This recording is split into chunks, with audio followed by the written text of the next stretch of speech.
আজ বানাবো বাহারি টুটি ফ্রুটি। হ্যালো দর্শক, ওয়েলকাম টু মাই চ্যানেল। আজকে আপনাদের জন্য থাকছে কাঁচা পেঁপে দিয়ে দারুণ স্বাদের টুটি ফ্রুটি, ড্রাই ফ্রুটস বা শুকনা মোরব্বা। আশা করি ভিডিওটি সবার ভালো লাগবে। সামনে যেহেতু ঈদ আর আমরা তো বিভিন্ন ধরনের ডিজার্ট বানিয়ে থাকি, এই ড্রাই ফ্রুটস ব্যবহার করে তার সৌন্দর্য আরো অনেক বেশি বাড়াতে পারেন। বানানোর ঝামেলা নেই বললেই চলে। চলুন লাবণীর কিচেন থেকে একবার ঘুরে আসি। তাছাড়া যাওয়ার আগে বলবো, ভিডিওটি ভালো লাগলে নিজ ফ্রেন্ডস ও ফ্যামিলির সাথে শেয়ার করবেন এবং আমার চ্যানেলটি সাবস্ক্রাইব করবেন। এখানে আমি একটি কাঁচা পেঁপে নিয়ে নিয়েছি। পেঁপেটি ওজন করলে হাফ কেজি রয়েছে। এবার এই পেঁপেটি আমি ভালো করে ছিলে যতটুকু সম্ভব ছোট করে টুকরো করে নেব। এবার কেটে নেওয়া পেঁপেগুলো আমি একটি পাত্রে নিয়ে নিয়েছি। এবার এতে আমি মেশাবো পানি। পানির কোনো পরিমাপ নেই, শুধু পেঁপেগুলো ভেসে থাকবে সেই পর্যন্ত পানি দিলেই যথেষ্ট। এখন সরাসরি চলে যাব চুলাতে দিতে। এই পর্যায়ে সল্ট বা সুগার আমরা কিছুই দিচ্ছি না। পাত্রটি আমি চুলাতে বসিয়ে দিয়েছি। এবার আমি এই পেঁপেগুলো সেদ্ধ করে নেব পুরোপুরি 50 to 60% মতন। পেঁপেটি যখনই 5 থেকে 6 মিনিট জ্বালানো হয়ে গেছে, একটু লক্ষ্য করলেই দেখবেন আমাদের পেঁপের কালারটি অনেকটা ট্রান্সপারেন্ট হয়ে কিছুটা সাদাটে হয়ে গেছে।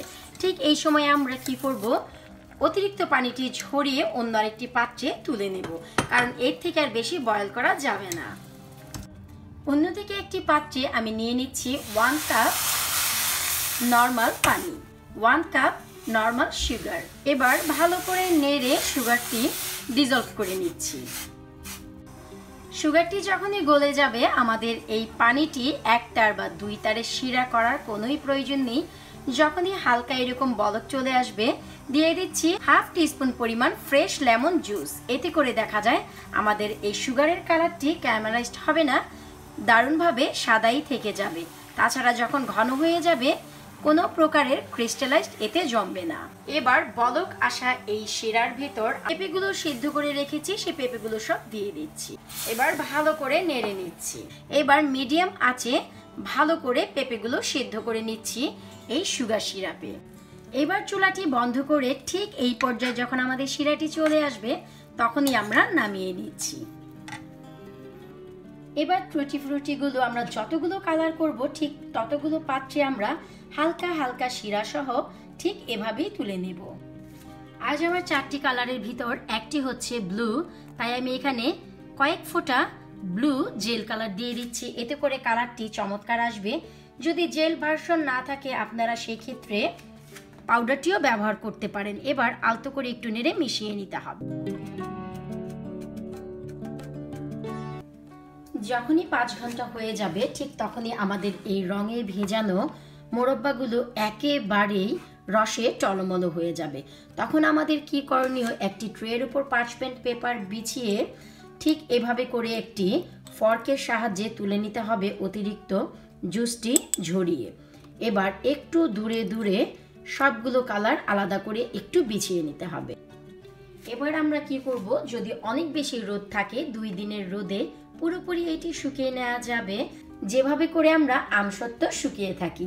অথবা যদি ওভেনে করতে চান, 350 ডিগ্রি ফারেনহাইট 170 ডিগ্রি সেন্টিগ্রেডে 2 ঘন্টার জন্য ড্রাই করে নিলেই হবে। আর যাদের রোদ বা ওভেনের কোনোটাই অপশন নেই, তারা অল্প তাপে আমসত্ত্ব যেভাবে চুলাতে শুকান সেভাবে শুকিয়ে নিলেও চলবে। তবে আজ আমি ওভেনে করে নিচ্ছি 2 আওয়ার্সের জন্য। আমি আমার টুটি ফ্রুটিগুলো শুকিয়ে নিয়েছি ওভেনে 80 ডিগ্রি সেন্টিগ্রেডে 2 ঘন্টার জন্য। আর সবগুলো একেবারেই ড্রাই হয়ে গেছে, আশা করি শব্দে বুঝতেই পারছেন।